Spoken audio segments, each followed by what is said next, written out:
Rich. Now, best-selling author and financial expert Robert Kiyosaki reveals the financial secrets of the rich with you. See how Robert's simple formula for personal wealth can transform your life and put you on the path to true financial freedom. 60 Minutes to Getting Rich begins right now.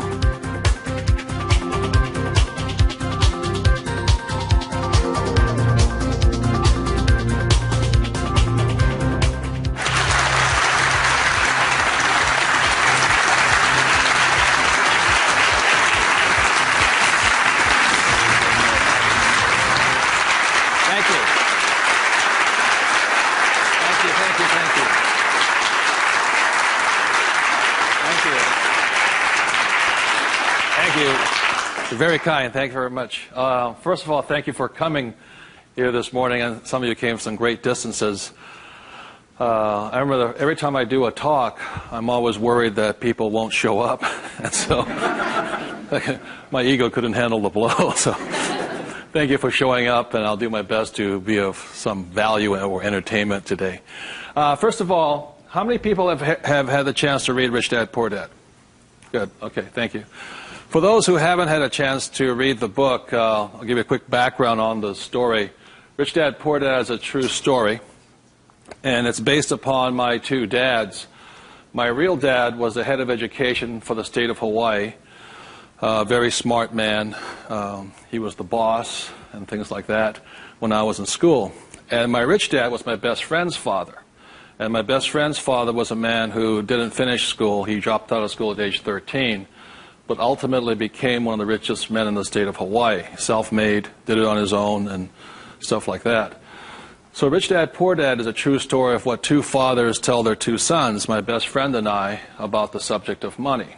And as the the positioning statement of the book says, what the rich teach their kids about money, that the poor and middle class do not. And as we all know, for the most part, we learn very little to nothing about the subject of money in school. And so what we learn about money oftentimes is handed down from parent to child. And those are the ideas that we have relative to the subject of money. So my rich dad was a man who, he was my best friend's father, like I said, when you look at the white sand beaches of Waikiki and the hula girls and the palm trees, my rich dad was the guy that owned the land underneath the hotels.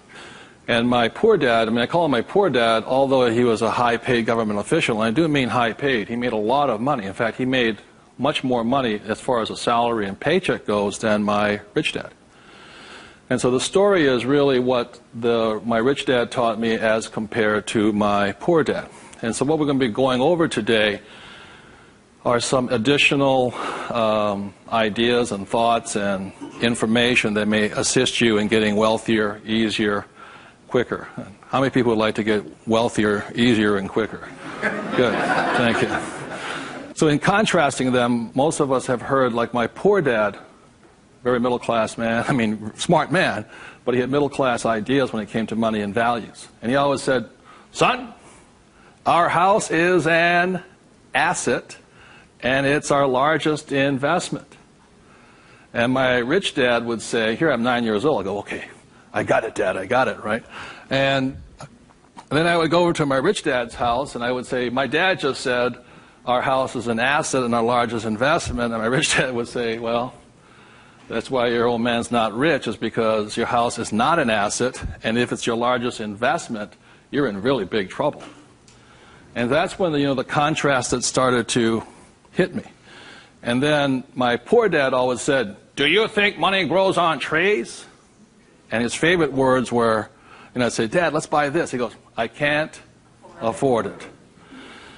And my rich dad said he forbade his son and I from ever saying the words, I can't afford it. He said, the moment you say you can't afford something, it becomes true. So the power of the spoken word or your thought has the ability to become what you think is real in the world. So if you say, I can't afford something, that becomes your real world or reality. And what my rich dad said instead was, instead of saying I can't afford it, simply say, how can I afford it? Or in school a lot of times, I'd say, hey Dad, guess what, I'm going to be a millionaire. He goes, you can't do that. And my rich dad said, never say you can't do something. Ask yourself, How can I do it? And he said, and just in the switching of those words, if you say, how can I afford it, your mind opens up to the possibility. And your mind then has to go to work. This is your single most powerful tool you have is the brain. But if you say, I can't afford it, then the thing goes to sleep and it sits there, goes dormant, and doesn't have to do any more work. You're the one who's doing the work then.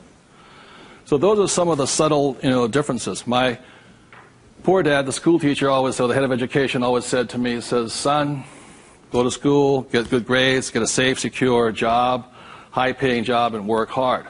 And my rich dad said, that's a good idea if you want to work hard all your life. He says, but if you want to get rich, you have to learn how to have money work hard for you so you don't have to work for it.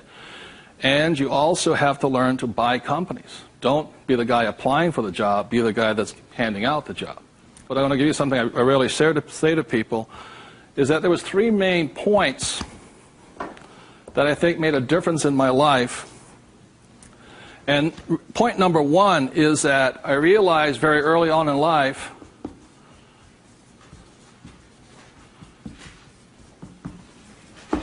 money is a what? Idea. It's whatever you think it is. Now, when people say, well, how can I get more money? I say, well, just first change the way you think. Change your ideas. That's the good news. That's all you have to do. I realize when I talk to people about money, I'm slamming straight into their ideas. And, a lot of times with money, there's several subjects you don't talk about at the dinner table: sex, religion, politics, and money, and whatever. And the reason for that is it's a very volatile subject. Whereas in my family, my poor dad, the school teacher family, was, I'm not interested in money. Money is not that important to me. I began to realize that was my poor dad's idea, it was his attitude. Whereas my rich dad always said to me, money is power. Money gives you power. Respect it. Treat it respectfully.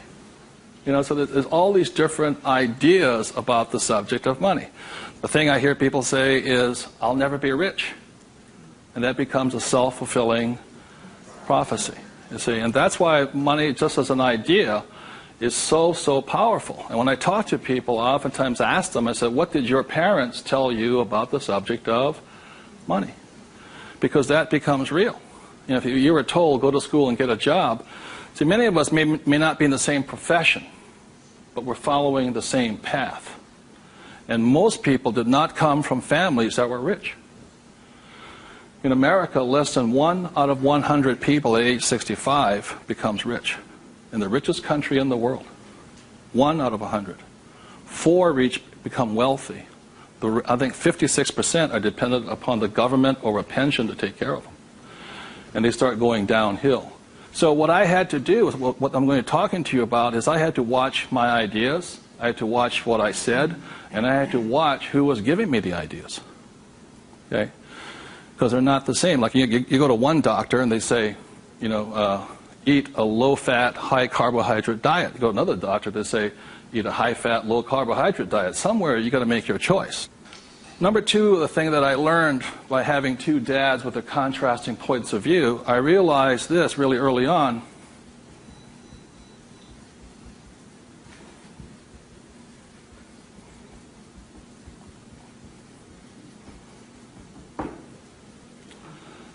I realized that money doesn't make you what? Rich. Because my poor dad made more money than my rich dad. So I think one of the biggest mistakes we've been going into is a lot of times people actually think if I win the lottery, then I'll be rich. Or if I go to Vegas or gamble or my luck changes, then I'll be rich. It has nothing to do with it. Money is a very powerful tool, as my rich dad used to say. If you use it well, it'll make you richer. If you abuse it, it'll make you poor. So one of the big things that my poor dad made the mistake of saying, he always thought that if he got a pay raise, that would solve his money problems. And the trouble is, every time he got a pay raise, he got bigger problems. So it made him poorer and poorer the more money he made. Does that make sense, you guys? That was a very big problem with him. And then the third thing I realized by having 2 dads and having 2 contrasting points of view was that there's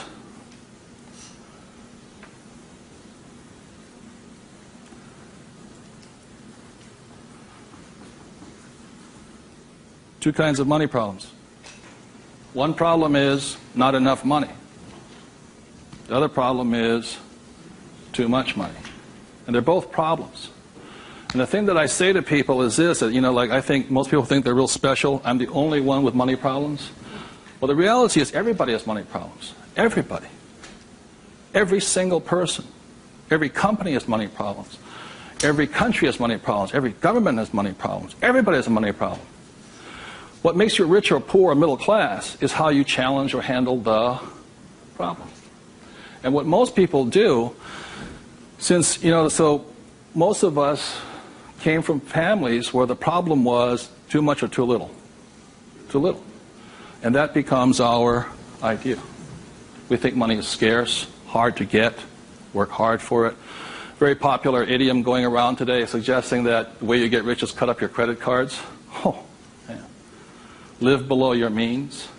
Those are poor people's mentalities. Save, go long term, buy mutual funds. And it's not a rich person's way of thinking. I love my credit cards. They make me happy.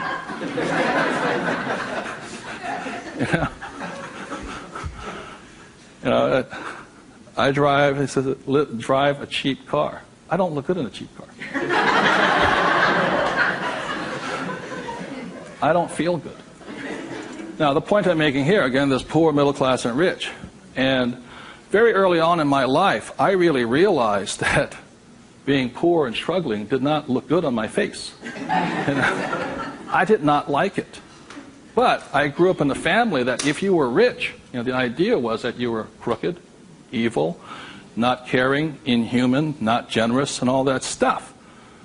So if I said I want to be rich, then I went against my family's values.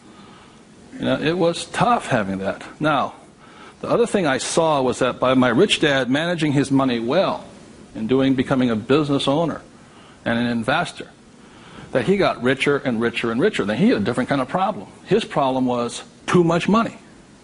And my rich dad said to me when I was about 18 or 19 years old, he said, son, there's two kinds of problems. Not enough or too much. Which one do you want? And at that point,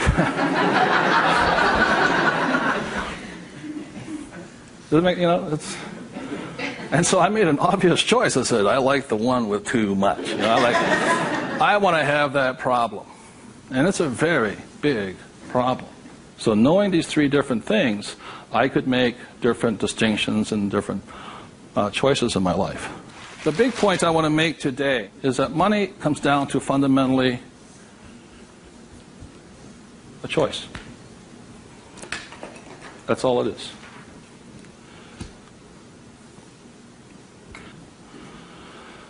And so, as a young boy having two dads starting at age 9, I had to make a choice of which dad I was going to listen to. And it was a tough decision. Really, really, really hard because I love both men. Both men were big men. If there was a role model that they filled, they were tall, and they acted like John Wayne or Robert Mitchum, not Pee Wee Herman. They were big, strong, powerful, good, honest, hardworking men. I love them both. But their ideas were almost polarized, completely opposite. And that's why in Rich Dad, Poor Dad, in the book, I write that Robert Frost's poem, I think The Road Less Taken or The Road Less Traveled, I had to make a choice of which one I was going to listen to. Which one was I going to follow down the path? And I made that choice. And it was a hard decision because I had to go against my whole family's culture, beliefs, and they're all school teachers. When I came back from Vietnam, they said, I got my bachelor's degree. I got that Bachelor of Science. They said, now, son, you are going for your master's, aren't you? I said, I kind of doubt it. He said, but you won't get a good job. You get a better pay raise if you have a higher degree. I said, I'm not going to get a job.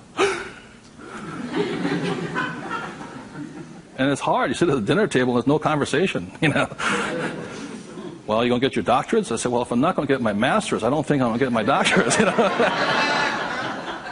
Yeah, but you get a better pay raise. They came from the government model that it was not what you did, it was how high, what your degree was that you got paid by. And that's their reality. It's not my reality. So I had to make a choice. And the thing I say to people is that in many ways I'm more like my poor dad. When I retired in 1994, sold my company and all this, I was set for life. I realized that I'd been too much like my rich dad, and that I wanted to run the second half of my life more like my poor dad, but I was going to teach people what my rich dad taught me. That was a decision I made. But the thing is, it's a choice. And my propensity, my natural inclination, my genetic makeup, my mental makeup is more to be poor. I have to fight my natural inclination to go for job security, to play it safe, save money, invest for the long term, all that other rot my father believed in. The point I'm making here is this: every morning I get up, I still make the same choice. Every morning I get up, I make the choice. Do I make the choice to be poor, middle class, or rich? And we all have that choice. We have to, as individuals, make that choice. By the end of my talk today, you'll find out how easy it is to become exceedingly wealthy. But it's just a choice. Okay?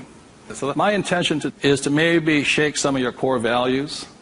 Think about the way you think, change the way you think. You may want to make some new choices and things like this. That's my purpose. So what I'd like to ask you to do is you find a partner. I'll give you about 30 seconds, and you can just talk it over. You talk about what your parents taught you, what choices you had, but more importantly, talk about this subject here. It's just an idea. What were some of the ideas you got from your family? The idea that you think you work harder and make more money, will that make you rich? I don't think so. And there's only two kinds of money problems. Which one do you want? If you're sitting by yourself, break out a notebook and just write down some of your thoughts. Because really, it's just your ideas that cause you to be rich, poor, middle class. So we take about 30 seconds and discuss with the person next to you some of these ideas. Thank you.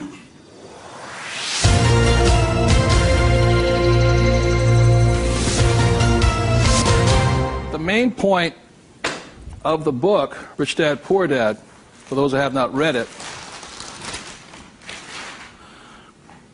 so this is book number 1. The main message and the point is the importance of financial literacy. Can you read a financial statement?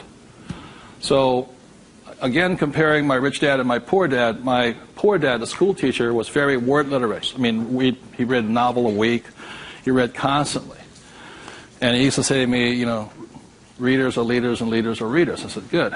And I go see my rich dad, who didn't read that much. He says, but the difference between your father and I is I can read numbers. So so Rich Dad, Poor Dad is very simply about the numbers. And this is an income, expense, assets, and liability. And that's the basis of financial literacy, a financial statement. Now, the problem, and so what it is about the difference between assets and liabilities, things like this, this is really what the book was about. The thing about an asset, my father would say our house is an asset, and my rich dad would say it's not, because very simply assets, according to my rich dad, asset will put money in your pocket whether you work or not. And a liability will take money from your pocket whether you work or not. That was very simply it. The important things about a financial statement is that it allows you to see the truth instead of being stymied by other people. My bankers never asked me for my report card yet,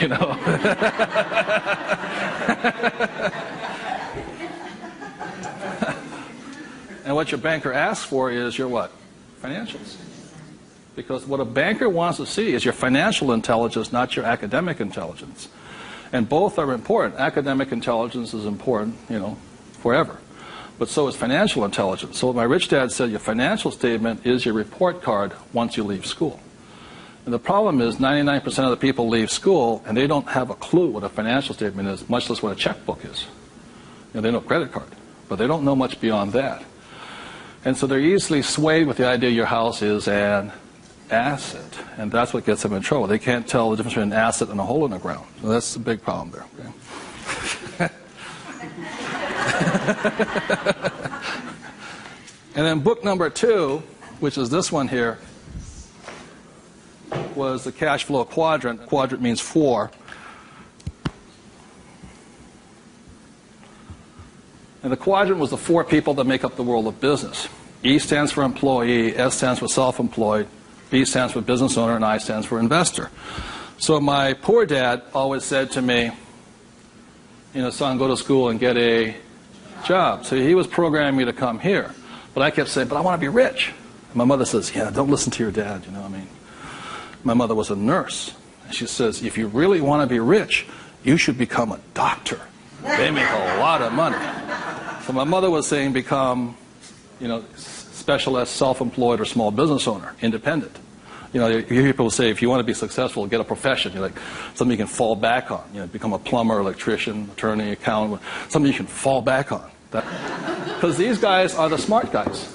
These are the people that become doctors, lawyers, accountants, and they're really the brains of the class. My rich dad said to me, Robert, you make a lousy employee. You can't follow orders. You don't like sitting still. And you're not very smart. I said, right. He says, you'd be very good over here. He says, because these guys aren't that smart. And that's the truth. That's why some of the richest people on earth are over here, because they're not smart. But they know how to surround themselves with smart people. And that's one of the biggest differences. And the other part is the investor. And the investor uses a different mentality, different emotions. Investor wants their money to work for them. And their words are, what's my return on investment? How soon I get my money back? See, most people have the money in a 401k. That's not an investment plan, it's a savings plan. An investor would not do that because it ties that money up too long. I want my money in and I want my money out.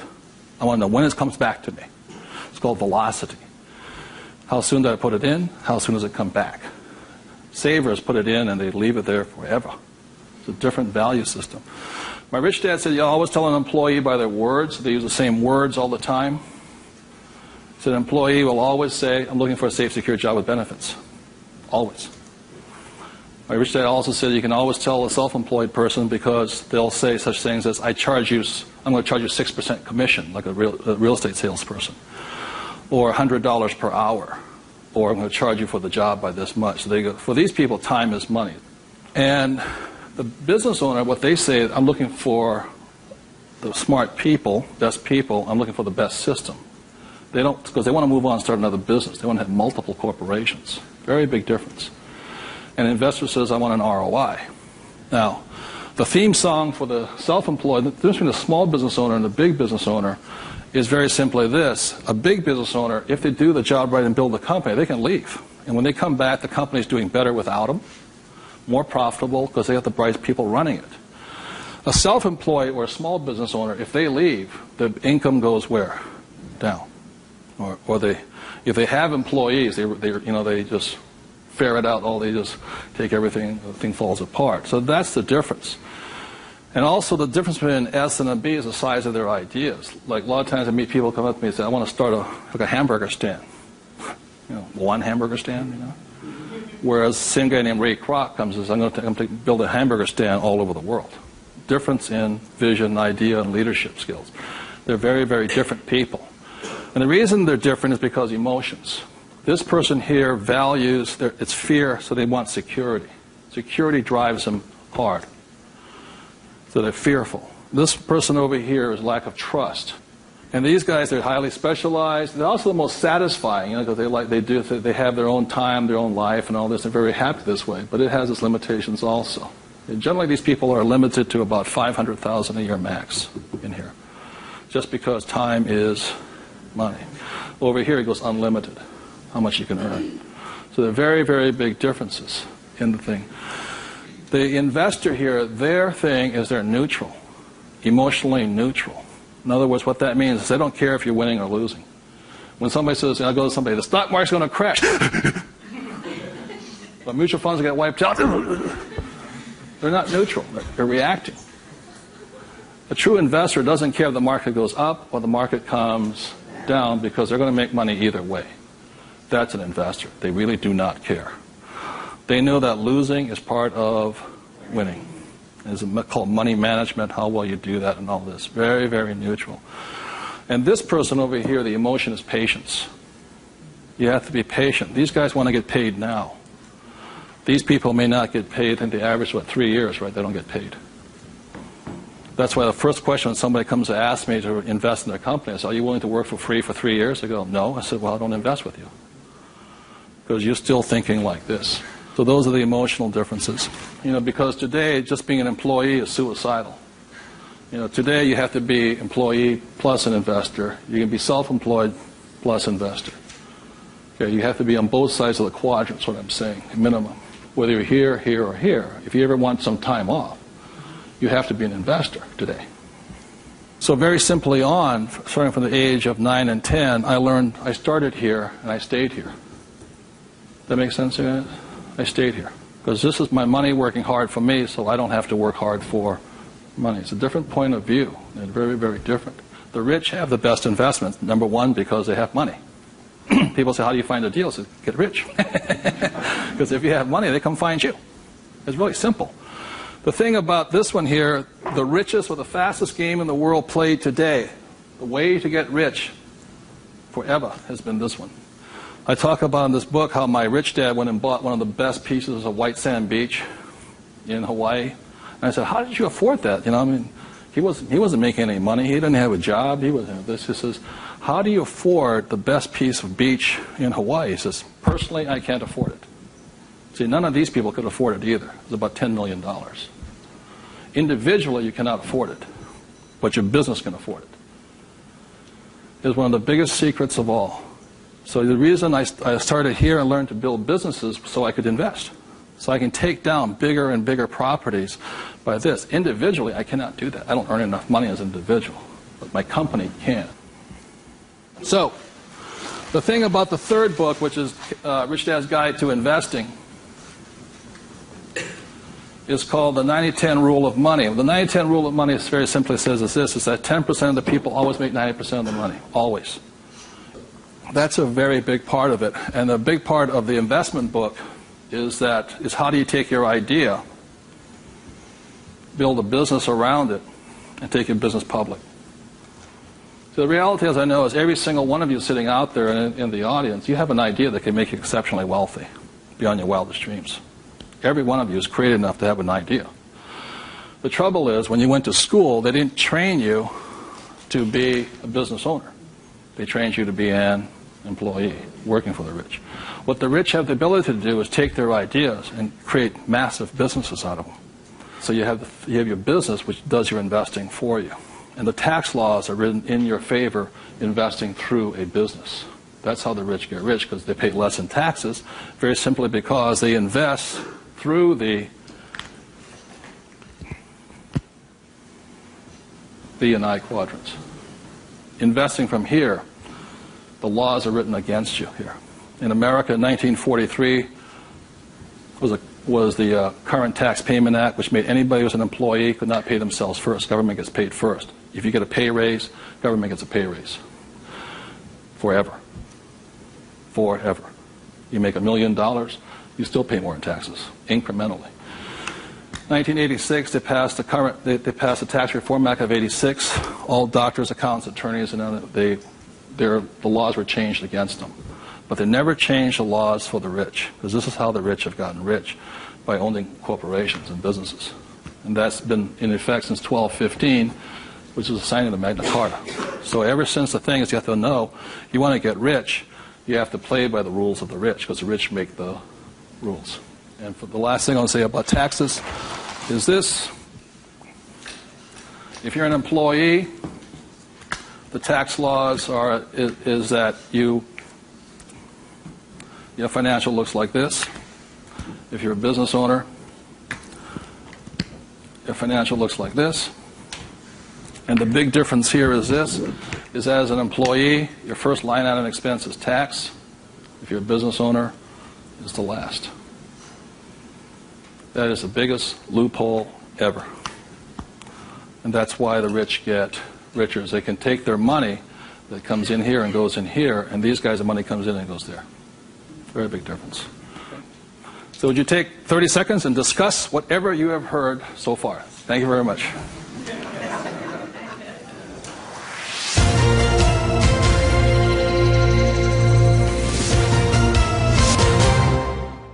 One of of the ways I understand that money does not make you rich, when I was in my 20s, late 20s and early 30s, I became a millionaire. And it went straight to my head. You know, when you have money, you think your IQ goes up. And in reality, your IQ goes down, you know. And it was fast cars and even faster women. And I was a millionaire. I was a bon vivant around Waikiki. Now, I don't regret a thing. It was a lot of fun. But the more money I made, the more stupid I became. Anybody ever had that problem? So that's how I learned. I made a lot of money, and it made me instantaneously poor because I still had poor habits here. You see this right here? This is financial literacy or financial intelligence. If you cannot read a financial statement, you cannot tell what's happening. You cannot read. And what you don't see here is how the rich make more and more money because of this one little loophole here. You know, that's my account. You know, over here you hit 335,000 in income, and your tax rate keeps going up. Over here you hit 335 in income, tax rate goes down. The laws are written for the rich by the rich. Period. So, very quickly I'll go into a financial statement. And this is the basis of wealth here.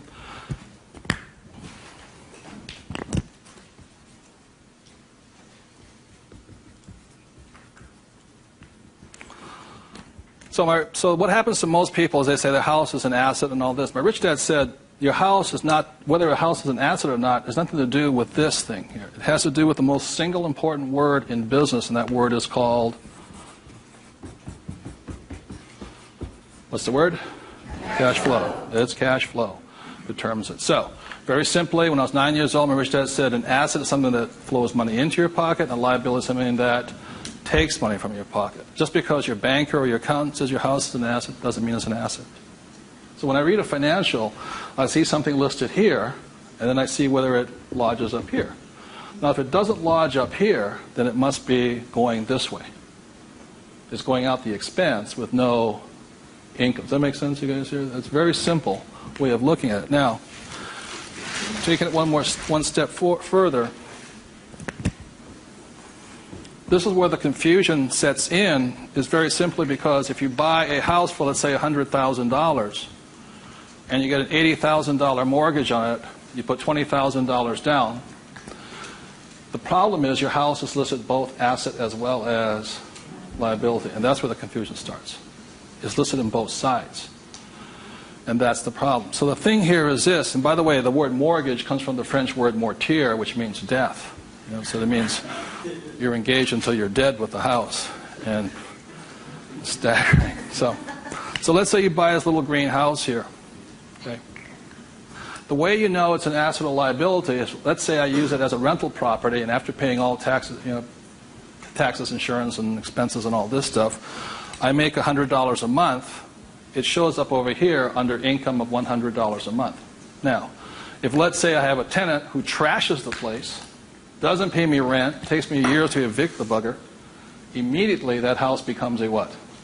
Liability. So the house can be either asset or liability, but it's not because it's an asset or liability listed here. What determines if it's an asset or liability is income and expense. So what makes a person struggle financially is that what they do is they go out and buy a house, and they call it an asset. So you have a house mortgage over here. You buy a car, you call it an asset. You buy yourself a Gucci suit, that's called an asset. You get a gold watch, it's an asset, and all this. But they're really what? Liabilities. And so what happens is, I can tell if a person's rich or poor or middle class very simply by reading the financial. I can look at the financial and see this. If money's coming in and money's going out, this is the cash flow pattern of a poor person. It's not how much money you make. It's how you spend your money. I know a doctor here in Arizona, he makes over $500,000 a year. But he spends $525,000 a year. It comes in and it goes what? Out. He thinks like a poor person. Okay. The average middle class person, because they have a job and the bankers like people with jobs and all this, they get all this stuff. This is their cash flow pattern. They have huge long-term liabilities. They're illiquid. Okay? And this is the cash flow pattern of the great middle class who think they're rich. My rich dad said, just because you live in a big house, have a nice car, and wear nice clothes, doesn't mean you're rich. You could be broke, more poor than the poor person. So the difference for me was that I spent my life learning how to acquire assets. So I don't need a job. The object was never to work for money. It was to learn to acquire assets that put money in my pocket, either stocks, bonds, real estate, businesses. So this is the cash flow pattern of the rich. The way to find out how rich you are is this: let's say you're married, husband and wife. If the two of you stop working, what happens? See, if my wife and I stop, income still keeps coming, because it's not dependent upon us working. The average person, all their assets, they realize if they stop working, are really liabilities. As my rich dad said, assets feed you. If you stop working, liabilities eat you. And the reason they can't stop working is because the liabilities eat them. So the definition of wealth is how long can you survive without working? And it's measured in days or years in time. So when I retired in '94, my wealth was infinite. In other words, I always had more than enough money coming in that was greater than my expenses. And that's a way of thinking. Would you please take 30 seconds to discuss that thing on cash flow? It's cash flow that determines if you're rich or poor, okay? Thank you.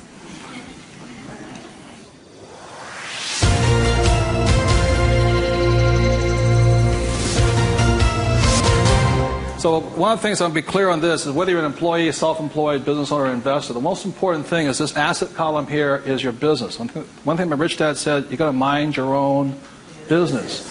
When you become an employee, you mind somebody else's business. You're self-employed, you're oftentimes helping somebody else's business. So regardless of where you are, this is your business here. Like I talk about a rich dad, poor dad. Somebody says, what profession are you in? What business are you? I'm a banker. So, that's their profession. It's not their business. This is your business. And your business, you should be an investor. Managing your own portfolio. Acquiring your own assets, be it business, real estate, or paper, like stocks, bonds, and mutual funds.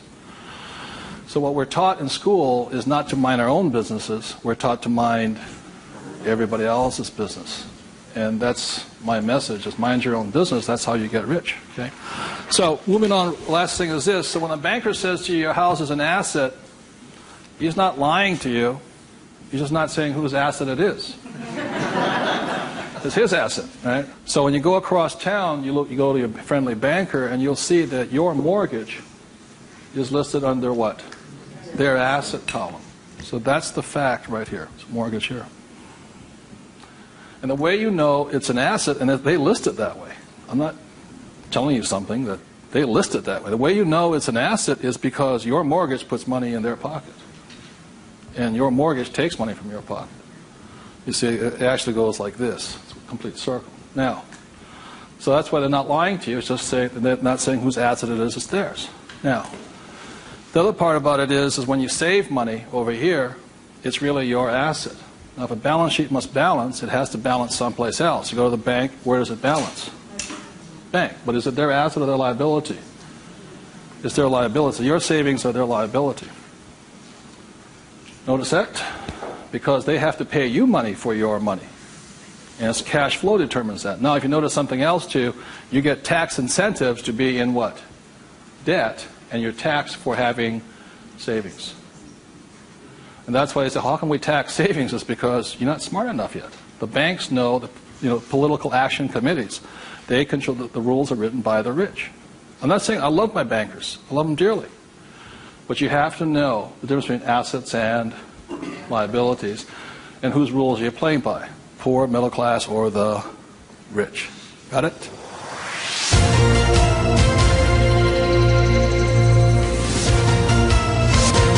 I'm going to talk about a subject that's getting nearer and dearer to many of my peers' hearts lately, and the subject is retirement, or the lack of the ability to retire. So I said the way I retired early has to do with the issue of this.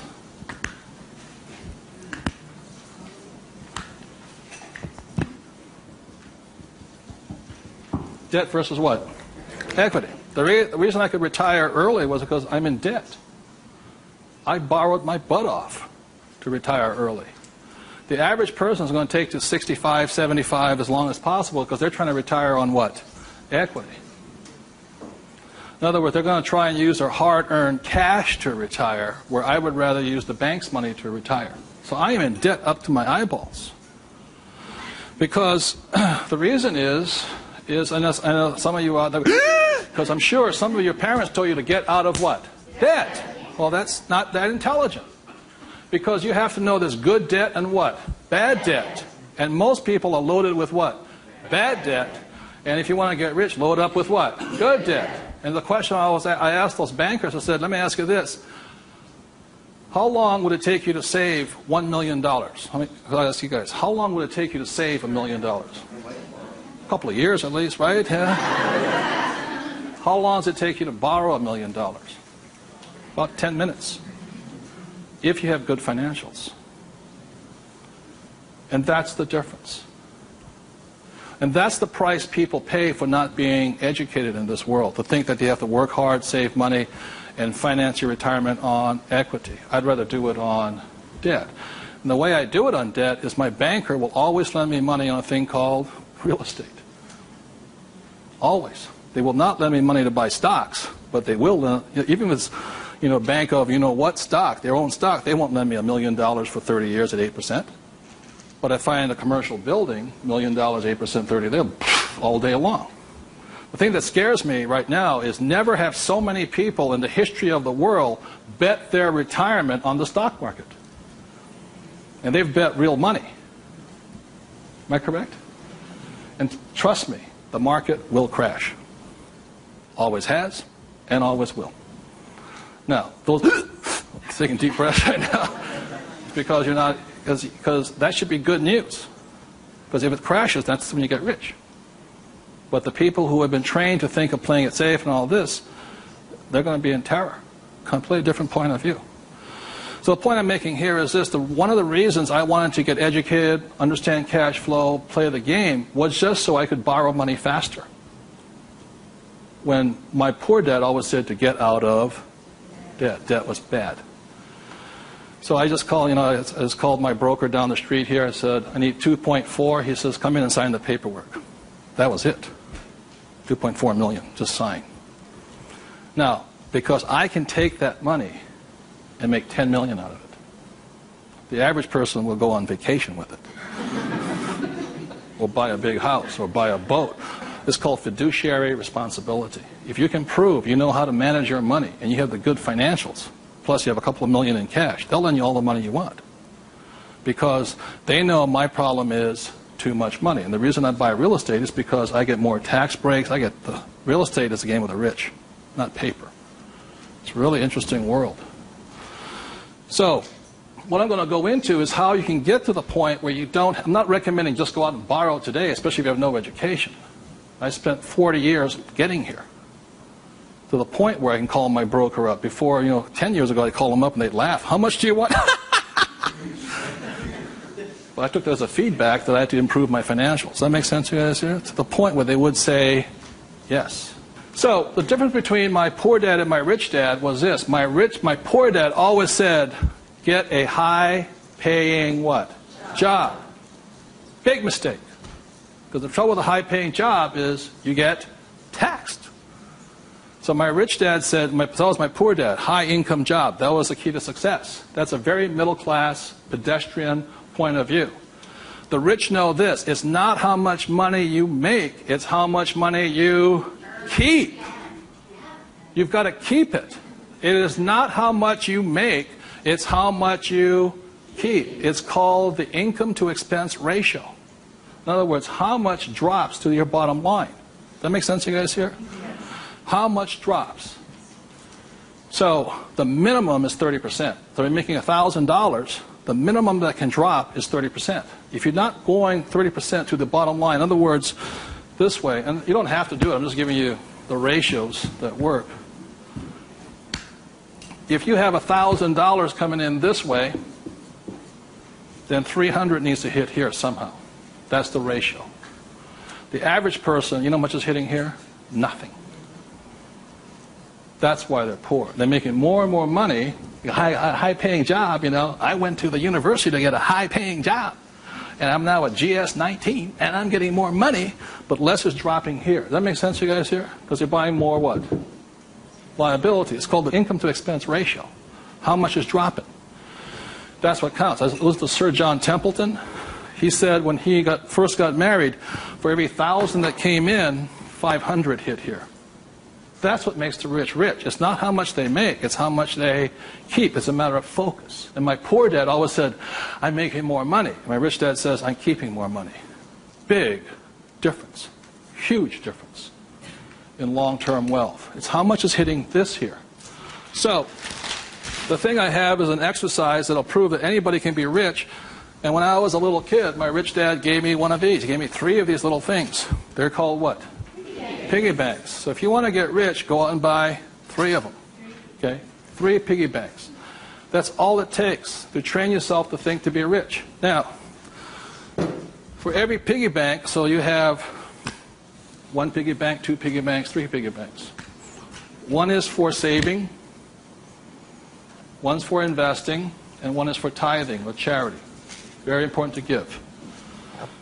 The decision you make today, I'm talking about choices. You can say, well, that's too simple, you know. But the choice you make is for the rest of my life, or for the next 90 days, whatever you can handle, how much am I going to put in each bank every day? Not once a week. Every single day. Because what you're training is your brain to think like and act like and be like a rich person. You're dropping it to the bottom line. So, let's say the most you can handle today, given your horrific financial brilliance, is $1. Good. Now, I don't care the dollar amount, but I do care that you do it. Just like going to the gym and saying, you know, today I look like a sumo wrestler, but tonight I'll look like Arnold Schwarzenegger. It's not possible, you know what I mean? It's not going to happen. So how many people right now could say for the rest of your life, with 3 piggy banks, you'll put $1 a day away per bank? Good, right? And it's not, and everybody can do it. But the problem is, most people won't. And that's the difference. But once it hits your piggy bank, it's yours for the rest of your life. You pass it on for generations. That's what the rich do. The middle class finds some cheap and tacky excuse to break the bank. Am I correct? You know, I got to spend this money. That was my poor dad. Well, if I make more money, I'll get a pay raise next year. The government, you know, be a GS-19. But they kept breaking the bank. Now, it has nothing to do with the dollar amount. It has to do with the habit, the way of thinking, that this is more important to me than eating. It's more important than my kids' clothes. More important than everything else is this. This is first. So start with $1. Everybody can do that. All it is 0 to go to 10. Now, at this point, people say, well, that's not that tough. Try $10 a day. Then you see some heartbeats. At that point, you're now at the boundary of what's possible for you. It's only a 0 added on to it. And you want to spend it. Now, if this becomes easy at $10, then just up it to, and you'll find your heart rate going up. So when people say, well, this is a simple exercise, I'm beyond it, then try going to, it is not the dollar amount. I mean, it's not the things. It's the habit. And you know you're a stud.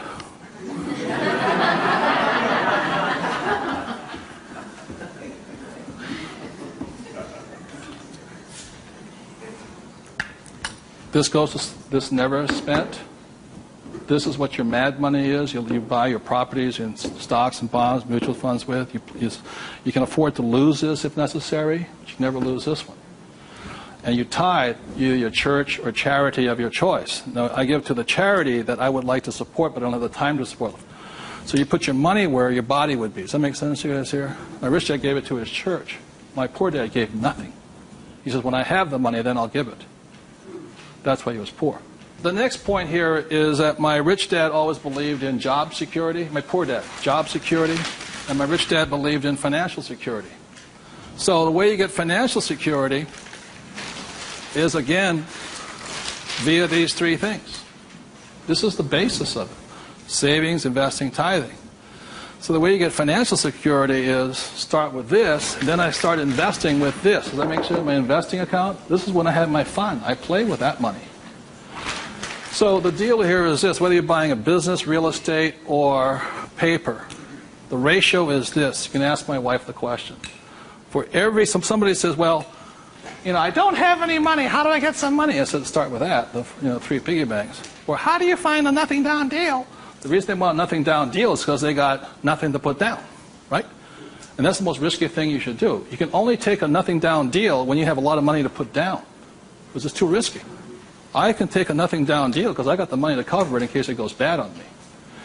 But the point here is this, how I got my experience, how I can find a deal is this. You can ask my wife this. For every one property I buy, how many properties or businesses or stocks do I analyze? 100. That's the ratio.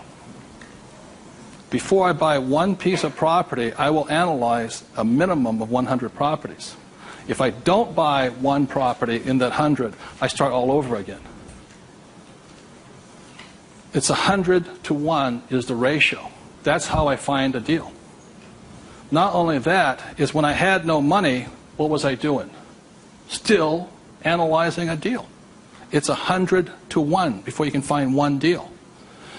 And people come, I went with a ride with a realtor and we found one property and we bought it.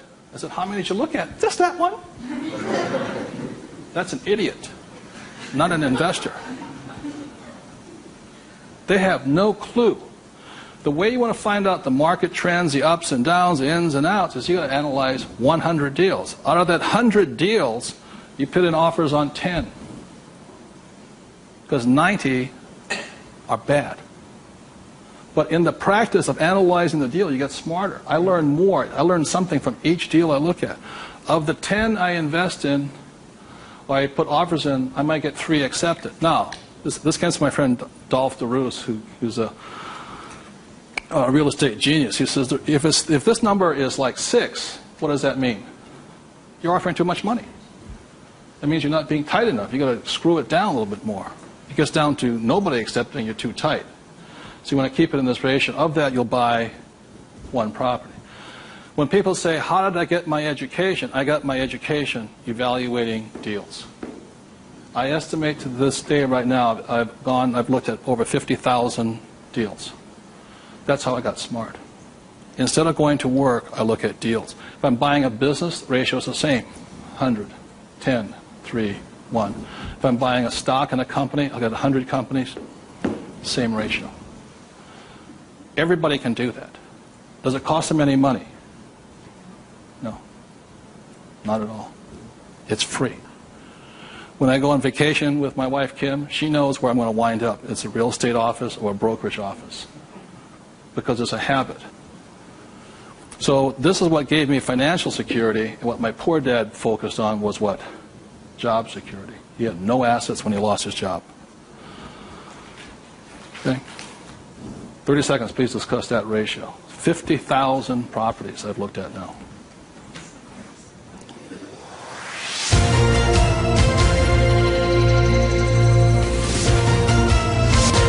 I'm going to do one last thing that, in my experience, keeps most people poor or struggling financially. So remember the 3 piggy banks? That gives you the money.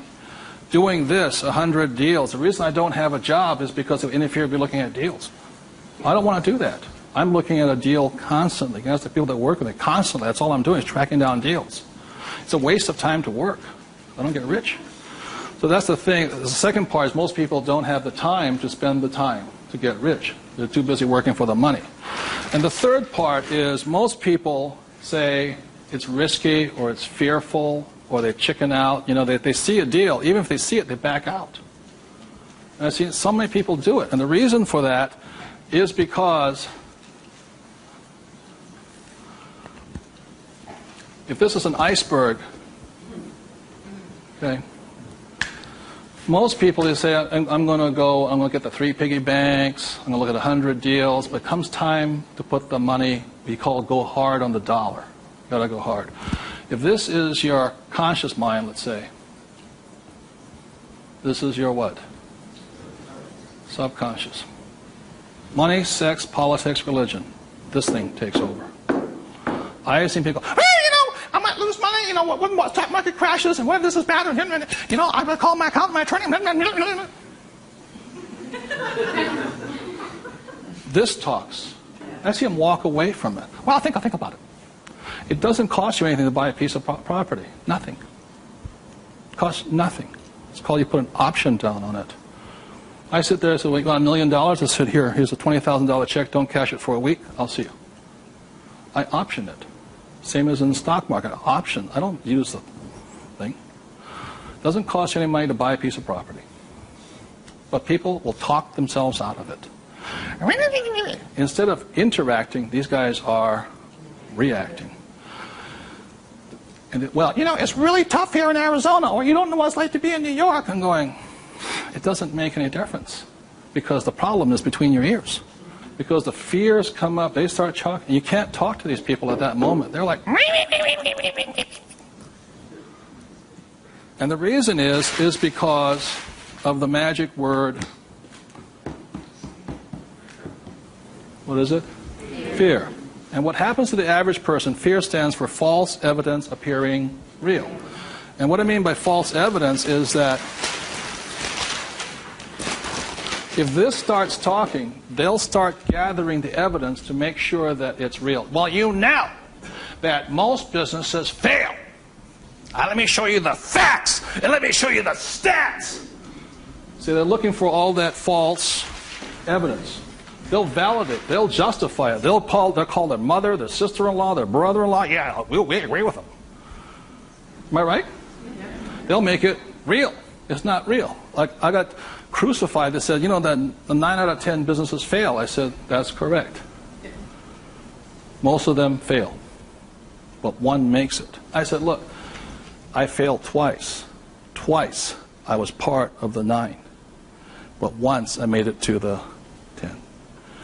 The difference between you and me is you haven't failed at all yet. Yogi Berra once said the great thing about the National League is that if you strike out 7 out of 10 times, you're in the Hall of Fame. So the biggest mistake was by my poor dad, my rich dad. This did his thinking for him. He could give you all the reasons why you failed. When I failed, I felt terrible for about a year. It was horrifying. I lost millions of dollars. Self-esteem, I was homeless again, on the street and all this. But once I got that back, I was stronger. Then I failed the next time. Well, but 6 months depression. Third time I hit it. Difference is my poor dad said, you failed. My rich dad says, you haven't failed enough. There is a difference. And my rich dad also said, failure is part of success. People who avoid failure also avoid success. So your biggest expense is not what you spend. Your biggest expense is the money you're not making because you're afraid. So the thing that my rich dad taught me very early on, called fear.